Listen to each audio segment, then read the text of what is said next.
Hello, I'm Steve Erickson from MidlifeSolopreneur.com. Hello, and I'm Jennie Erickson from theNiftyNetworker.com. So Jennie is my wife, and together we've been working together for a long time, but we are really also working on each our own thing. So today, Jennie will be introducing a little bit about what she is doing and what she's setting up at the moment. And in this short form podcast, basically what we do is we give an update of what we've been working on for today. And so you can follow along with the progression of the Midlife Solopreneur journey. We'll also share helpful tips and strategies along the way that you can implement in your own solo business. Today is the 30th of July, and it's day number 4 of this podcast. All right. Jennie, would you like to talk about what you did today? Yeah, absolutely. I've been busy setting up the niftynetworker.com, which is a group for people that want to learn to network. So whether you're a novice or whether you've been networking a long time, but you've been letting your message gather dust, then I've been working on something where I'm taking people right back to basics, to foundation level, to really look at their messaging, to hone and shape their messaging. And today I was working with a group of networkers, which was a lot of fun. And we talked about 150 words. Can you tell me anything about 150 words, what that might mean? Well, as you've been a voiceover for a long time, I know very well what that means. Exactly, 150 words. No, you asked me to tell you. Go on, you can. Go on. 150 words is a nice, slow enough, deliberate pace that people can understand you for exactly 1 minute of speech. Absolutely. 150 words. So I've been talking this evening at the networking group about the value of just using 150 words if you're going to be speaking for a minute about your business. And it doesn't seem like a lot of words. And a lot of people are very wanting to cram lots of information into their minute. And just because you can squeeze many more words in than that, because a lot of people can, it doesn't mean you should, because 150 words is speaking at a pace that gives us the ability as the listener to listen and interpret the message, and then of course to be mindful of that message and be a good ambassador for somebody.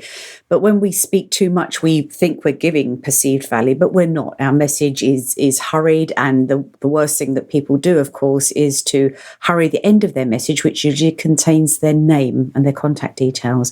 And then we end up being that person whose name maybe begins with a J, and I think we know what they did. So my takeaway today and my advice to people, which was greatly appreciated, which was lovely, was think about 150 words. If you've got an opportunity to speak for a minute, think about 150 words, and we can talk another time when I'm allowed back on the podcast about how you can hone and shape that message. But that's my takeaway for today.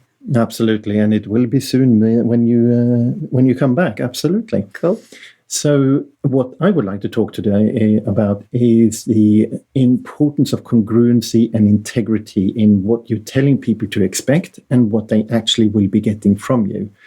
And the reason Jake is not on the podcast today, he's been joining me on the previous podcast, is that we took him to some friends, and that was quite a long drive, and we listened to podcast in the car on the way there. And the podcast, two of the podcasts we listened to, told us a story about what we were going to hear during the podcast. And one of them was an advice from entrepreneurs that the person had interviewed in the past. And it was going to be like a summary of the things that he'd learned. And what happened after about 10 minutes of good advice from other entrepreneurs he'd interviewed, he went into a lengthy session about how to set up the SEO for his website. And he went into the things he'd learned about setting up the SEO for his website and the systems he was using and services. And he started talking about the metrics of all of this.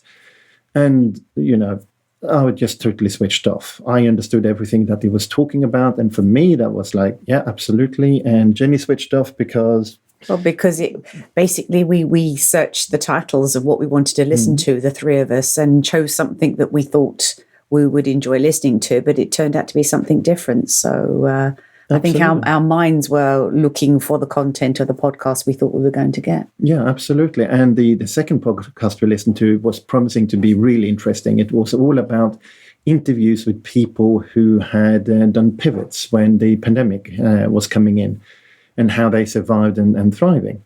Well, that's what we thought the premise of the podcast was, but actually it wasn't interviews, it was just the people speaking on the podcast, and some of them were undisguised, just promotion for what they were selling, and some of them went pivots. I mean, one person who was interviewed said, okay, so my business was this, and I'm not making any sales. I'm just hunkering down, and I am not doing anything right now, basically.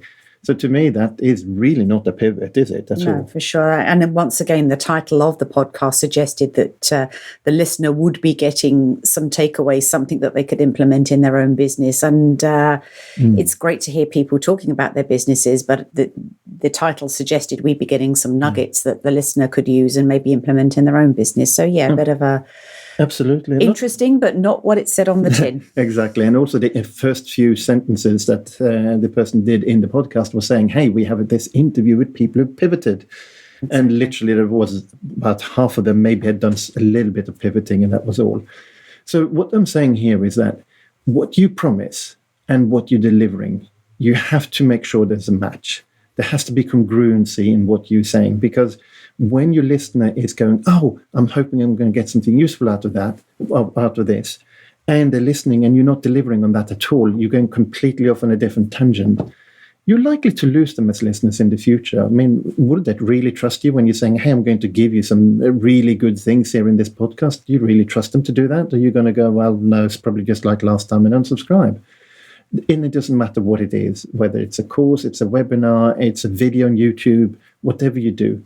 Make sure that what you're setting out to do is very purposeful, and that you're describing what you're going to deliver and actually deliver what you're describing. That is so important, so powerful in everything you're doing. So, absolutely. Yeah. Any closing words to anybody who's listening?